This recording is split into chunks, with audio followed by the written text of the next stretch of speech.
Jeremy Oliver sitting outside the Botanical Hotel on the main road in South Yarra, just looking at three delicious wines for this springtime and the coming summer.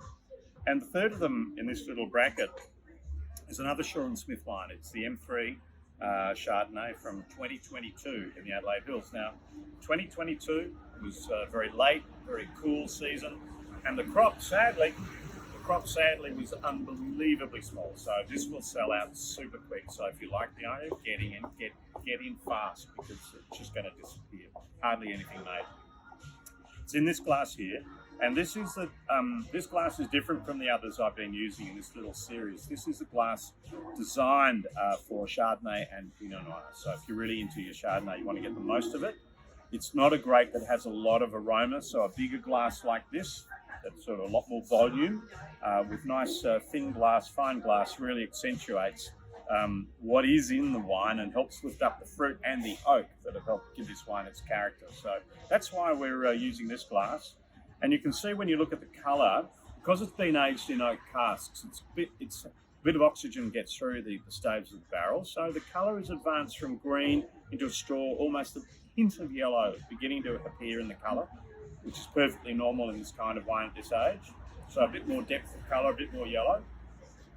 And when I smell it, I'm getting a series of aromas. So I'm getting three different characteristics here. So mainly the fruit. So grapefruit, white peach, some flowers and spice. That's the Adelaide Hills Chardonnay. And the Adelaide Hills bit, there's a hint, believe it or not, of custard. And that, when you smell custard, it's either Adelaide Hills or Eden Valley in Chardonnay. So this one is Adelaide Hills. And I'm smelling custard, and that's different.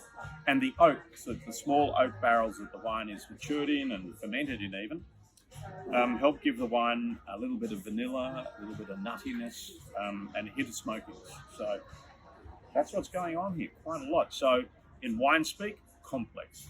It's not, the opposite of that is one-dimensional, more like the Sauvignon Blanc. But Chardonnay is more cerebral. You should anticipate a lot more going on in a good Chardonnay. Okay.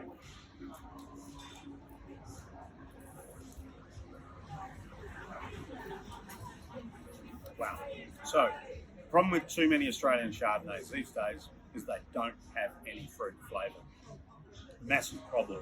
This wine is not affected by this modern sort of cul-de-sac of winemaking style. There is a ton of fruit.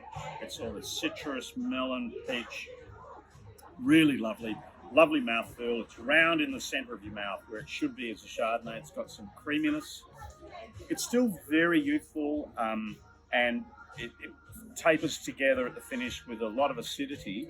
And over time, this wine will just flesh out and build. So it'll build layers of creaminess and texture and flavour, become quite toasty and creamy and smoky as it ages. But right now, it's quite delicious. I'd be drinking it this summer, but I'd also like to think that if I bought it, I'd be smart enough to keep some for about 5 to 8 years, when it will really turn into something very, very special indeed. So there is another Shaw and Smith Chardonnay, 2002 M3 wine, a fantastic wine for this summer and into the future. Thank you.